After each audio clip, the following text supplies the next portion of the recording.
Namaskar and welcome to the 17th episode of video series DK's Help. Although every aspect of crop management is not very easy, hence important, but effective insect management involves a lot of concern because of the moment we see an insect on the crop or even in our homes, we treat them as the biggest enemy, irrespective of their type, that is whether beneficial or harmful, or in stages whether that is damaging or not.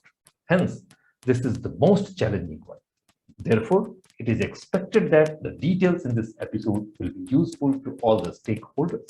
You might be aware that insects are the most popular and diverse class of organisms in the animal kingdom.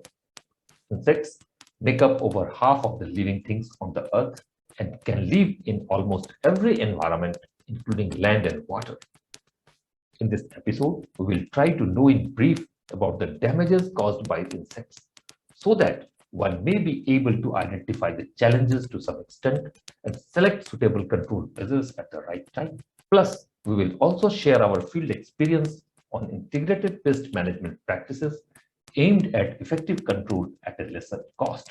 Insects, in their attempt to secure food, cause injury to almost all the plant parts like roots, stem, bark, shoot, leaves, buds, flower, fruits, etc. And depending upon their feeding habit, they are known as defoliators, leaf feeders, leaf miner, sap sucker, root feeder, gall maker, shoot borers, etc.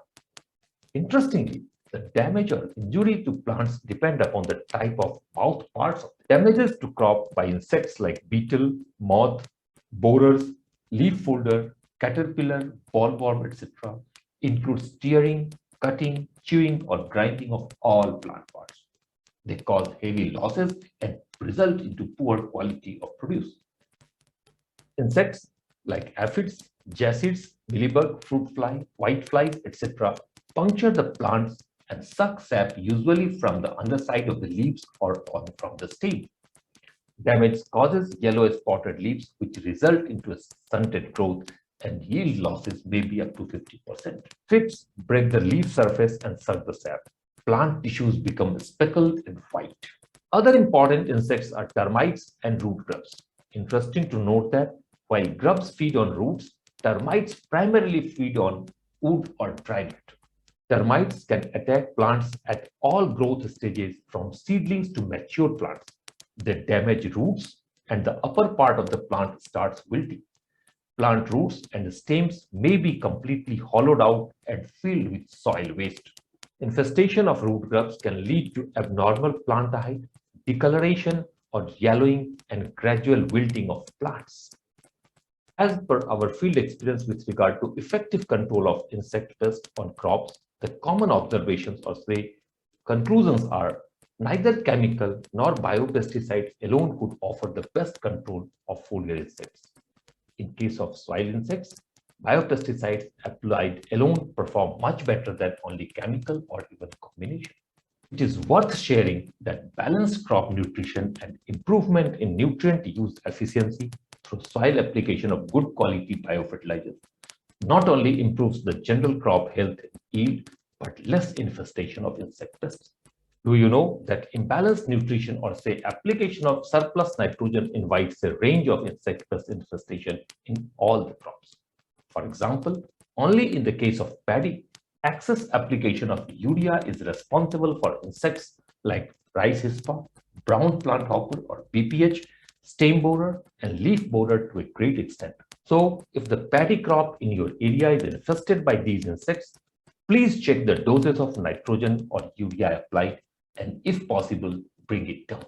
In case of Lepidopterus pest, especially a stem borer in paddy and bollworm of cotton in the states of Uttar Pradesh and Andhra Pradesh, application of BT, that is Bacillus thuringiensis, and Beauveria bassiana along with 50% of chemical insecticide was equally effective to 100% chemical, that is fluindamide alone in case of paddy stem borer. That is less dead herds, while in case of cotton, the performance of combination of chemical and bio was slightly inferior to 100% chemical.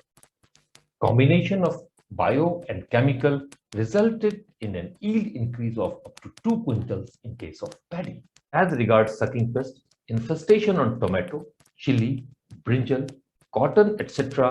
in the states of Madhya Pradesh, Karnataka, Tamil Nadu, Punjab, etc.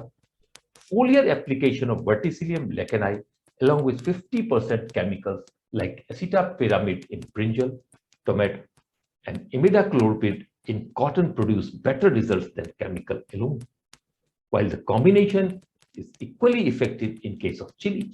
Combination of bio and chemical also resulted into an yield increase of up to 15 quintals per hectare in case of tomato, 2 quintals per hectare in case of chili, 20 quintals per hectare in case of brinjal, and up to 4 quintals per hectare in case of cotton. In case of soil insects like root grub and termites, use of biopesticide Metrrhizium anisoplium in sugarcane in Uttar Pradesh and brinjal in Tamil Nadu, and combination of Metrrhizium in Bavaria in groundnut in Rajasthan provided pest control that is even better than 100% chemical, especially chloropyrifos alone.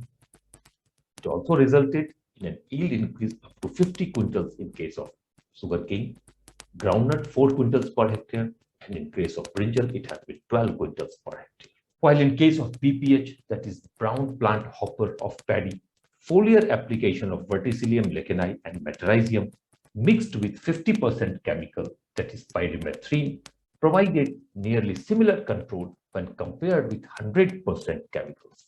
Further, it is suggested to adopt resistant varieties, follow crop rotation, plus use safer inputs like neem oil, karanja oil, insect trap, etc., along with conventional practice in the insect management program, which will help to get cost-effective control on a sustainable basis. It is important to be careful about the quality of produce and should always avoid excess doses of any input, whether it is conventional or even safer one.